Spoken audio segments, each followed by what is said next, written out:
Good morning. Reed here. Thanks for joining me back at Orchestra Farm. A little pre-morning walkabout. And you might be able to hear I got some congestion lingering in my nose. Love this time of year, i.e. the winter thaw or the pre-spring chills.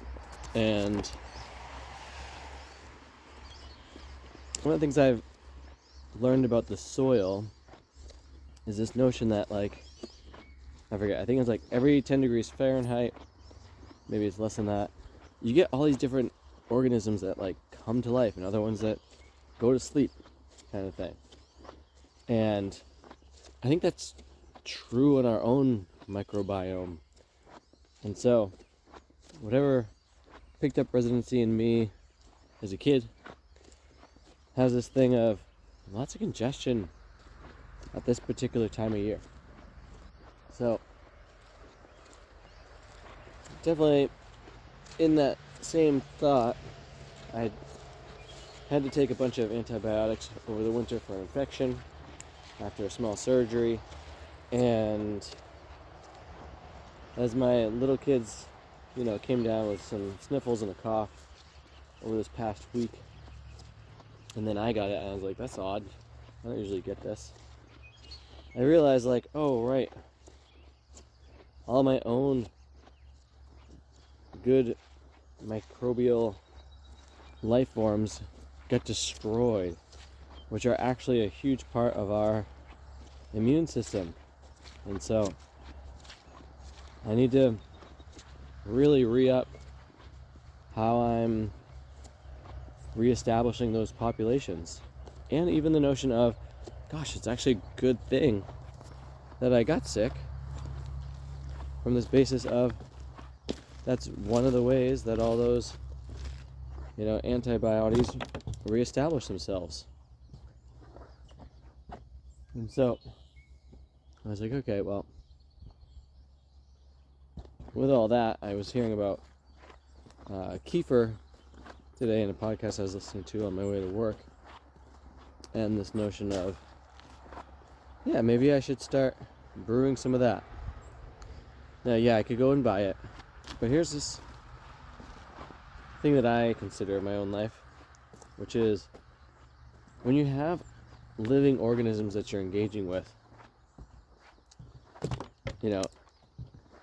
if you actually take the time to cultivate them in your own spaces, then they actually adapt to you. So, sure, I could go to the grocery store and I can get some mass-produced kefir. Absolutely. In fact, I'm doing something similar to that right now with a really specialized version of it to try and repopulate my gut health. But as I thought about it, I was like, I really want the ones that are really dialed into me. And I've read some different things in the past wherein, as different gardeners are growing foods and things, in their own personal plots, that the plants actually adapt to their gardener. And they, realized what mineral deficiencies and what other things are occurring with their gardener, and try and cultivate that in themselves to benefit the gardener. All of this plays into my animistic worldview that we're actually in this deep conversation all together with the living world around us. And the more in tune with that we can be, the better. Which is why I say that, I think I might, just start producing kefir myself so that I can have that lived relationship. And then ideally have a stronger, healthier, more vital person as part of it. Along with, and I don't know if this is true for kefir, if there's any times when there's just too much of it and you have to put some in the compost or something, but then it goes into the environment and a whole cycle of goodness ensues. Oh, there's a few ducks. That's exciting. Actually, this is a good spot to see this little. So you can see like the high water from the creek over there. And it goes right across. That's like, you know, that's where the water is. You can see that little bright green patch in the dried up grass.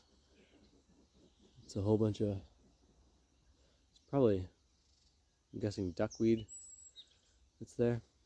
So it's wet here. Anyway, all those lived relationships are variations of benefits to ourselves. Dude, what? Do you see this? A beaver did that.